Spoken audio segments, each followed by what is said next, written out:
Many years ago now, when my daughter was very young, I did the right thing as a dad and took her off to the cinemas to go and see a film that had come out. It was a Disney film by the name of Enchanted. Now, I didn't know anything about this film, but I went to the cinemas with my family to go and watch it.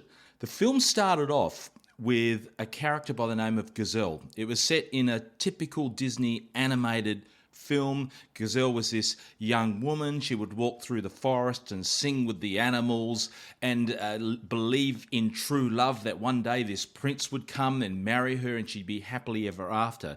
So it was a real fairy tale kingdom. And this film went like this, I think, for the first 15 minutes, setting up this story. But at this sudden moment, Gazelle, in her fairy tale animated kingdom, finds herself thrown into this well, and the well drops her out of her world and she lands right into the middle of our world, in particular the city of New York. In this city, she comes across people, she comes across situations that are in clash with her fairy tale world.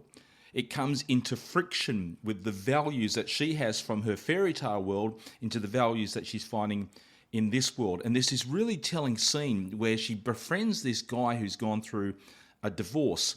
And at some point, this topic comes up, which she's never heard of before. And the guy explains to her that he once was married, but he divorced his wife and they separated.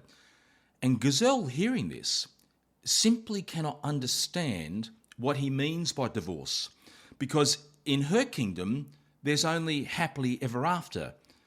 And you can see this friction that exists between this fairy tale kingdom which she comes from and the reality of the world that we live in today.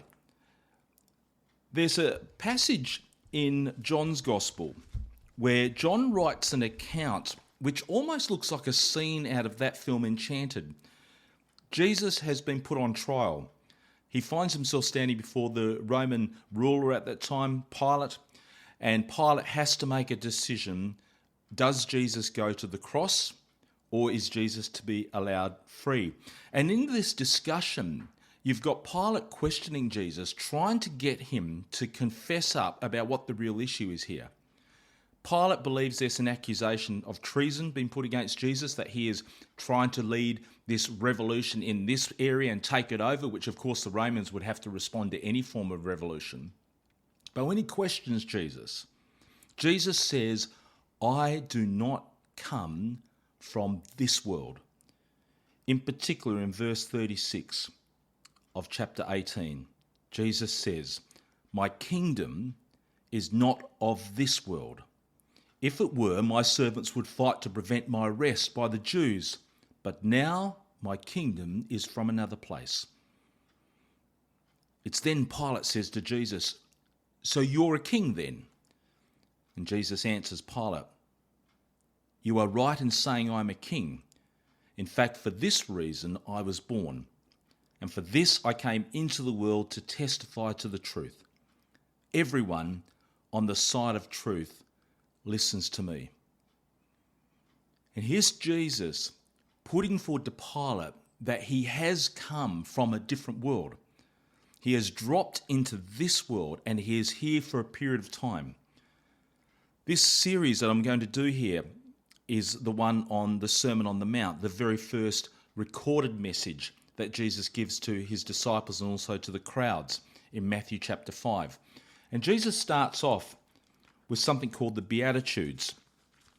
It's often been described, the Sermon on the Mount, as the Manifesto of the King.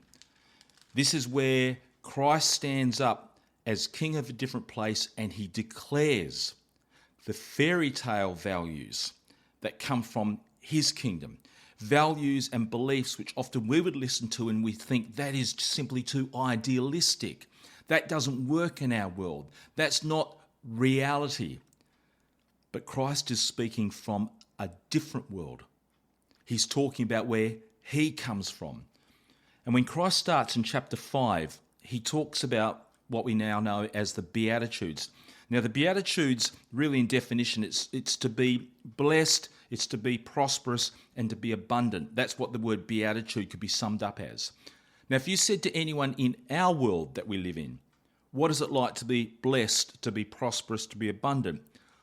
Many people, particularly in the Western culture, would say, well, it's to be rich, it's to be famous, it's to be powerful, and it's to be in love. And if you have those things, then really you are living a prosperous, blessed and abundant life. But Christ then declares his manifesto of his kingdom. And this is what it looks like in his kingdom. Blessed are the poor in spirit, for theirs is the kingdom of heaven. Blessed are those who mourn, for they will be comforted. Blessed are the meek, for they will inherit the earth. Blessed are those who hunger and thirst for righteousness, for they will be filled. Blessed are the merciful, for they will be shown mercy. Blessed are the pure in heart, for they will see God. Blessed are the peacemakers, for they will be called sons of God.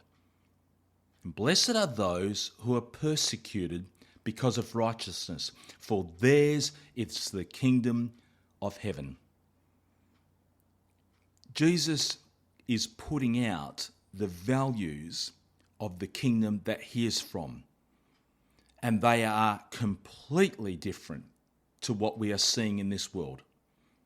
To be humble is a virtue in the kingdom that will allow you to see and understand God more clearly.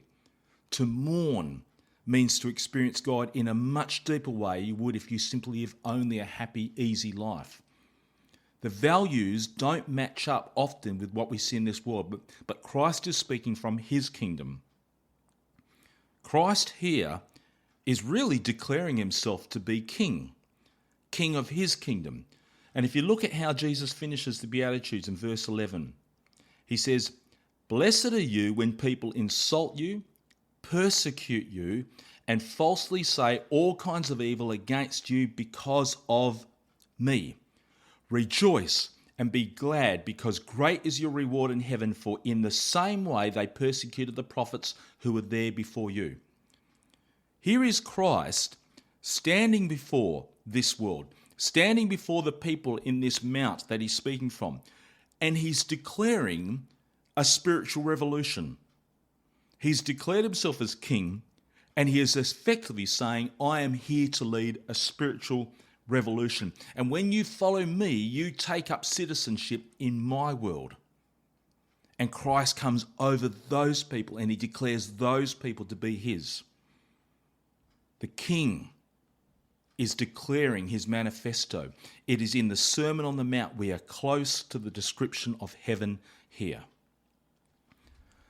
In my work with chaplaincy, which I've been doing now at schools for 13 years, the one thing that stuck out is how much divorce has caused pain for people, for kids particularly. They have been, many, so hurt with the experiences they've gone through that. And many parents, particularly if they've been on the receiving end of a bad deal in this separation, there is a deep pain within which they carry, and also a deep guilt about what type of hurt this might have caused their kids. But even if that person has got to that final point of hurt or cynicism, there certainly was a time, if you go back to when they first were together, the mum and the dad, that they actually really loved each other. There was a wedding day where they got together and they had that magical experience of being together with everyone else, celebrating their love and their commitment to each other. Somewhere in how it all ended, the dream was still there at the very start. And I think this is the tension that we see, that even in our own life, even if we've been hurt and disillusioned with life and we've experienced pain, there's still a fairy tale in us. There's a desire to see something come together. And when two people walk down the aisle, it's the belief that surely this fairy tale that we want to have in our life can come true. And in the Sermon on the Mount, Jesus declares that the fairy tale that we all desire does exist, but it exists in a different world. It exists in a world that he is from. And Christ, when he stands in the Sermon on the Mount, he declares the manifesto of his kingdom, the values that are there. And Christ says, follow me, and you will have a glimpse of some of these fairy tale experiences in your life here. But more importantly, you will see that fairy tale one day in the life that is yet to come.